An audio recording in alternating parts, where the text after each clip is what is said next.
안녕하세요. 오늘 저희가 좀 깊이 파고들 이야기는요, 바로 워키즘, 혹은 정치적 올바름이라고도 하죠. 이런 현상이랑 또 사회에서 특정 주제는 좀 입에 담기 어렵게 만드는 그런 거 있잖아요. 보이지 않는 벽 같은 거, 금기, 즉 타부에 대한 이야기입니다. 송다리엘 목사님께서 보내주신 자료가 있는데요. 이걸 바탕으로 진행할 거고요. 여기에는 오스트리아의 정신과 의사이자 베스트셀러 작가 라파엘 보넬리 박사의 인터뷰 내용이랑 해설 같은 게 좀 담겨 있어요. 네, 이 자료가 특히 독일 사회를 중심으로 해서요. 어떤 특정 이념 같은 게 어떻게 좀 건전한 토론을 막고 자기랑 다른 의견에 대해서는 굉장히 공격적으로 반응하게 만드는지 그런 걸 분석하고 있더라고요.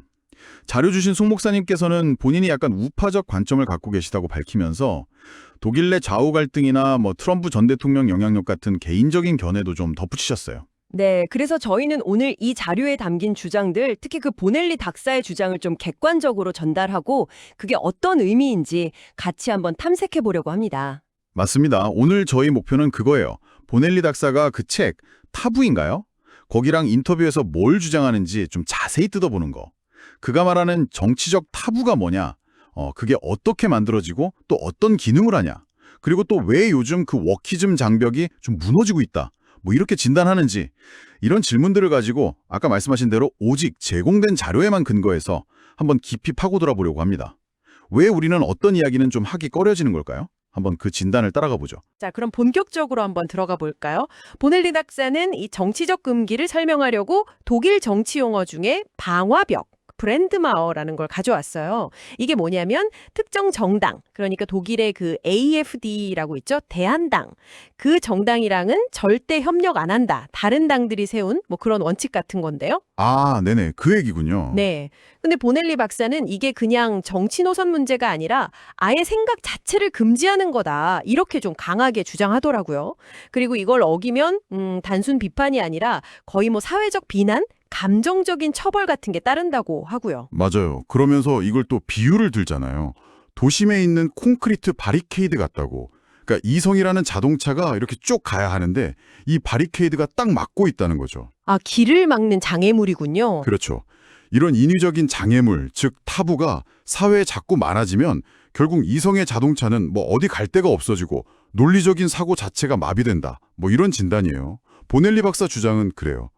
이런 상황이 문제 해결은 어렵게 만들지만 뭐랄까 현상 유지를 통해 권력을 지키려는 사람들한테는 오히려 유리할 수도 있다. 이런 거죠. 그래서 이게 그 독일 좌파 정당들이 중도 우파인 기민당을 좀 정치적으로 고립시키려고 쓴 되게 영리한 전술이었다. 이렇게 분석하는 거군요. 네, 그런 면이 있다고 보는 거죠. 이 타부 때문에 기민당이 자기들 원래 색깔, 보수적인 가치나 정책을 좀 분명하게 내세우기가 어려워졌고 결과적으로는 좌파랑 연정하는 거 말고는 다른 선택지가 별로 없어졌다. 이렇게 보는 시각이에요. 특정 주제를 금기시해서 정치판 자체를 바꾼다는 거죠. 근데 모든 금기가 나쁘다고 하진 않는 거죠? 아, 그럼요. 그건 분명히 선을 그어요. 예를 들어서 살인 금지나 근친상간 금지처럼 사회 질서 유지에 꼭 필요하고 아주 오랫동안 자연스럽게 만들어진 그런 금기들은 당연히 필요하고 인정한다 이거죠. 그럼 뭘 문제 삼는 건가요? 그의 비판은 그런 자연적인 금기가 아니라 어떤 정치적인 목적을 가지고 인위적으로 새롭게 만들거나 때로는 악용되는 그런 새로운 금기들, 거기에 초점이 맞춰져 있어요. 아, 인위적인 정치 금기. 이게 자연적인 거랑 어떻게 다르고 또 어떻게 작동한다고 보는 건가요? 여기서 이제 좀 흥미로운 분석이 나오는데요. 그가 역사 속에서 이념이 강했던 시대들 있잖아요. 프랑스 혁명 때 자코뱅이나 20세기 공산주의, 나치즘, 아니면 68 혁명 같은 거. 이런 시대들을 보면 공통적인 패턴이 있었다는 거예요. 뭐냐면 기존의 자연스러운 금기들, 예를 들면 생명 존중 같은 거요. 보넬리는 요즘 낙태 논쟁도 이 연장선에서 보기도 하더라고요. 네네. 혹은 전통적인 성윤리 같은 금기들을 일부러 깨뜨리고 그 빈자리에다가 뭔가 새롭고 인위적인 정치적 금기를 막 세우려는 경향이 강했다는 거죠. 기존 걸 깨고 새로 만든다? 네. 더 나아가서는 이렇게 기존 규범을 막 부수고 새로운 금기를 인위적으로 만들려는 시도 자체가 인간이 마치 신처럼 스스로 규범을 만들려고 하는 어떤 전체주의적인 사고방식의 발현일 수 있다. 이렇게까지 봐요. 그래서 그가 볼 때 요즘 사회에서 자꾸 정치적으로 올바르지 않은 말이라고 하면서 금지어 목록 같은 게 길어지는 현상 있잖아요. 네, 그런 경향이 있죠. 이게 사회가 더 개방되고 진보하는 증거라기보다는 오히려 이런 전체주의적인 경향이 좀 심해지고 있다는 신호일 수 있다는 거예요. 왜냐하면 이런 금기들이 결국 자유로운 생각이나 솔직한 토론을 막아서 사회가 진짜 풀어야 할 문제를 제대로 보지 못하게 만드니까요. 혹시 어떤 얘기 하시기 전에 이런 말 해도 되나 하고 스스로 좀 검열하게 되는 그런 순간 없으셨어요? 보넬리 박사는 바로 이런 자기 검열이 퍼지는 걸 걱정하는 것 같아요. 그렇죠. 그런 경험들이 있죠. 보넬리 박사가 이런 정치적 금기의 대표적인 예로 드는 게 그 이주민 문제라고 아까 잠깐 언급하셨는데 구체적으로 어떤 걸 지적하는 건가요? 네, 그 이주민 문제가 요즘 서구 사회, 특히 독일에서는 거의 가장 강력한 사고 금지, 독일어로 댕크보르트라고 하던데 그게 작동하는 영역 중 하나라고 봐요. 예를 들면 지금 같은 추세로 이민이 계속되면 한 몇십 년 뒤, 2070년쯤 그때 독일 사회가 어떤 모습일까 예측하고 대비하는 거. 이거 되게 중요한 일이잖아요. 그렇죠. 미래를 생각해야 하니까. 근데 이 주제에 대해서는 공개적으로 막 토론은커녕 진지하게 생각하는 것조차 좀 금기시되는 그런 분위기가 있다는 거예요. 단순히 불편한 걸 넘어서 사고 금지라니. 상당히 강한 진단이네요. 네, 그렇죠. 특히 그가 강조하는 건 이 사고 금지라는 게 좌파 진영에만 있는 게 아니고 소위 보수라고 하는 사람들 내부에도 아주 깊게 박혀 있다는 점이에요. 보수 쪽에도요? 네. 자기 자신도 오랫동안 이 문제를 일부러 외면했다고 솔직하게 말해요. 근데 그 이유가 좀 재밌는데 이주민 문제나 이슬람 문화 영향력 같은 거에 대해서 조금이라도 비판적으로 얘기하면 바로 그냥 너 루익이지? 심하면 극우 인종차별주의자 이렇게 딱지 붙을까 봐 무서웠다는 거예요. 그런 생각하는 순간 너님이 극우야. 이런 사회적 압력이 보이지 않게 작용해서 아예 그쪽으로는 생각을 안 하도록 스스로 미리 막아버렸다는 거죠. 예방적 자기검열이랄까요? 예방적 자기검열. 그런 메커니즘이 있군요. 네. 그러면서 여기서 중요한 질문을 던지는 거예요.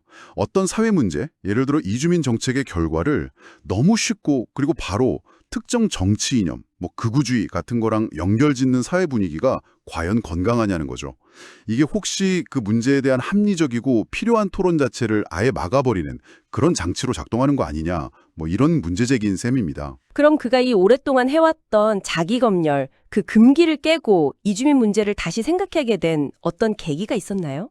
네, 한 두 가지 정도 언급하는데요. 하나는 좀 개인적인 경험이에요.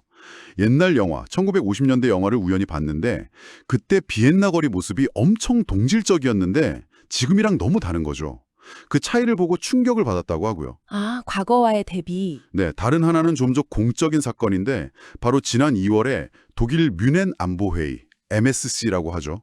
거기서 당시 미국 부통령 후보였던 J.D. 벤스 연설이 아주 결정적인 계기가 됐다고요. 벤스 연설. 여기가 진짜 좀 흥미로운 부분인 것 같아요. 보넬리 박사는 이 벤스 연설을 그냥 연설 하나로 안 보고 마치 워키즘 장벽의 붕괴를 알리는 신호탄 이렇게 보더라고요. 네, 비유가 아주 세죠. 베를린 장벽에 빗댈 정도니까요. 심지로는 지금 독일 사회가 극우 파시즘에 맞서 싸운다. 이 명분 하나로 다른 모든 가치나 자유로운 토론을 다 억누르는 모습이 꼭 옛날 동독 같다고 DDR 2.0이라는 표현까지 썼다면서요. 와, 이거 정말 도발적인데요. 그렇습니다. 근데 보넬리 박사가 벤스 연설에서 주목하는 건 연설 내용 자체보다는 그 연설에 대한 독일 정치권이나 주류 언론의 반응이에요. 그의 분석은 이거예요. 그들이 벤스 연설에 대해 정말 격분, enraged 하는 모습을 보였는데 이게 그냥 의견이 달라서 화내는 게 아니라 도덕적으로 우월한 내 입장에 니까짓 게 감히 도전해 하는 식의 자기애적 분노 표출에 가깝다는 거죠. 나르시시즘적 반응이라고 봐요. 자기애적 반응이라 그게 무슨 뜻이죠? 그러니까 그들이 격분한 이유가 내용에 대해서 합리적으로 반박하기가 어려워서 그렇다고 보는 건가요? 정확해요. 그의 주장은 딱 그거예요. 만약 벤스가 제기한 문제들, 예를 들어 유럽 방위비 분담 문제나 이주민 정책 문제 같은 게 진짜 금기가 아니었다면 정치인이나 언론은 그냥 차분하게 이건 이래서 틀렸고 저건 저래서 틀렸다고 근거를 대면서 반박했을 거라는 거죠. 그런데 실제 반영은 달랐다. 네. 메시지 자체의 논리나 현실성은 딱 부러지게 반박하기가 어려우니까 대신 메시지를 전달한 벤스라는 사람 자체를 공격하거나 뭐 트럼프 꼭두각시다, 극우주의자다 이런 식으로요. 아니면 발언 의도를 막 왜곡하는 방식으로 대응했다는 거예요. 보넬리 박사는 바로 이 지점에서 이렇게 너무 감정적이고 공격적인 반응이야말로 역설적으로 그 주제가 얼마나 강력한 금기인지를 보여주는 증거라고 주장하는 겁니다. 마치 건드리면 안 되는 성역을 딱 건드렸을 때 나오는 방어 기제 같다는 거죠. 근데 정말 흥미로운 건 이런 엘리트 집단의 반응이랑 달리 일반 시민들 반응은 좀 달랐다고요? 네, 그게 보넬리 박사가 또 중요하게 지적하는 부분이에요.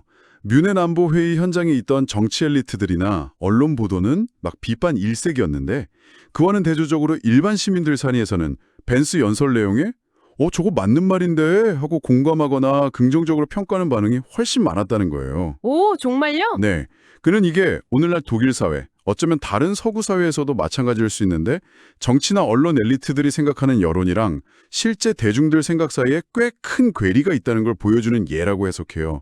그래서 결론적으로 벤스 연설은 뭐 1차 청중한테는 실패했을지 몰라도 더 넓은 사회적 차원에서는 오히려 금기에 균열을 내고 사람들이 속으로만 하던 생각을 밖으로 꺼내는 계기가 됐다는 점에서 엄청난 성공이었다. 이렇게 평가하는 거죠. 혹시 우리 사회 여러 논쟁들 보면서도 이런 엘리트와 대중인식의 차이 좀 느껴보신 적 있으세요? 생각해볼 지점이네요. 아무튼 보넬리 박사는 이 벤스 연설을 계기로 변화가 이미 시작됐다고 꽤 확신하는 것 같네요. 네, 상당히 좀 낙관적이에요. 그가 벤스 연설이랑 그 반영 분석한 유튜브 영상을 올렸는데 생각보다 반응이 너무 뜨거워서 수십만 뷰의 긍정 댓글이 압도적이었다고 해요. 아, 지금이다 하는 확신을 얻었대요. 그래서 타부라는 책도 쓰게 됐고요. 그의 진단은 이래요.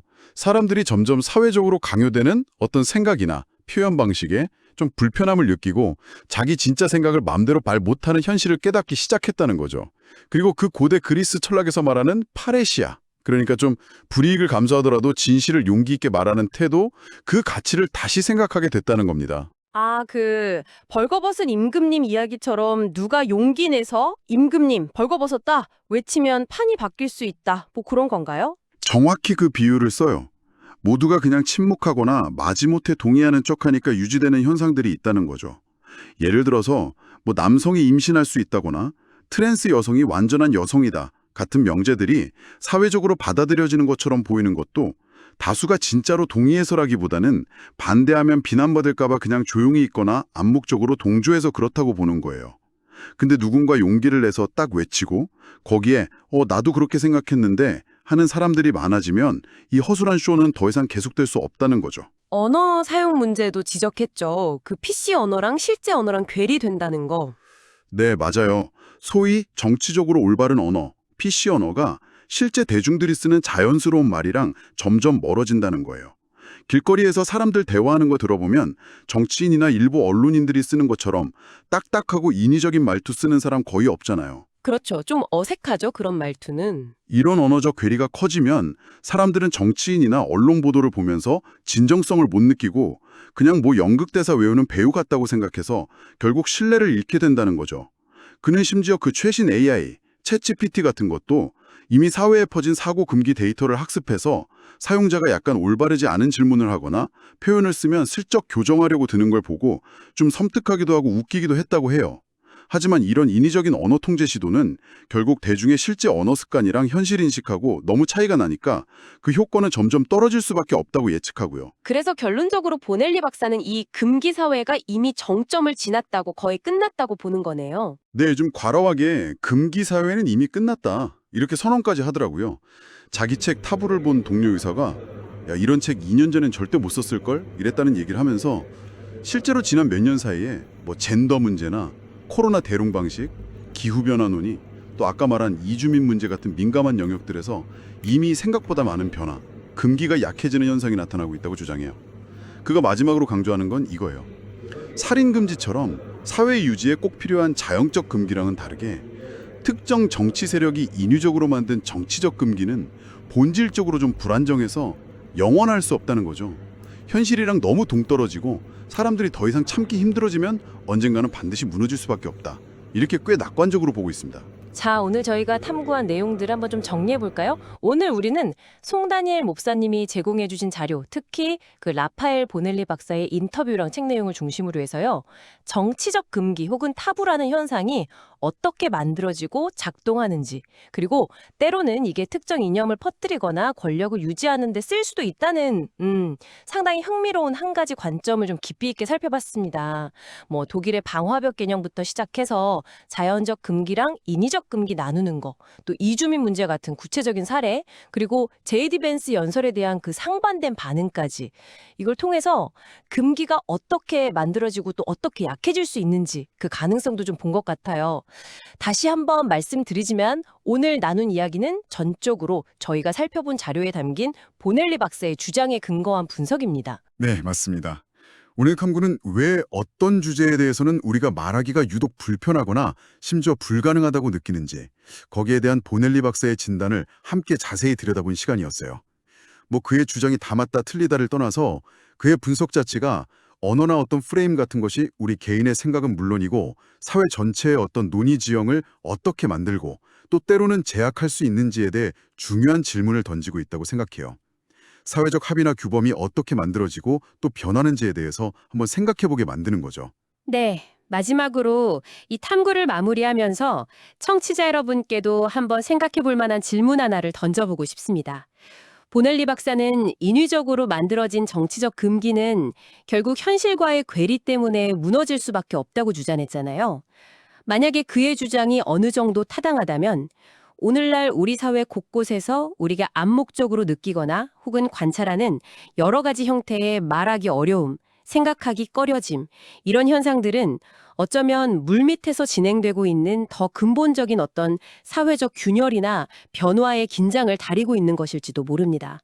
그리고 만약 그의 예측처럼 그런 금기들이 실제로 약해지거나 깨어진다면 관은 그 빈자리에는 어떤 새로운 종류의 대화와 논쟁, 그리고 또 어떤 새로운 사회적 현실이 우리를 기다리고 있을까요?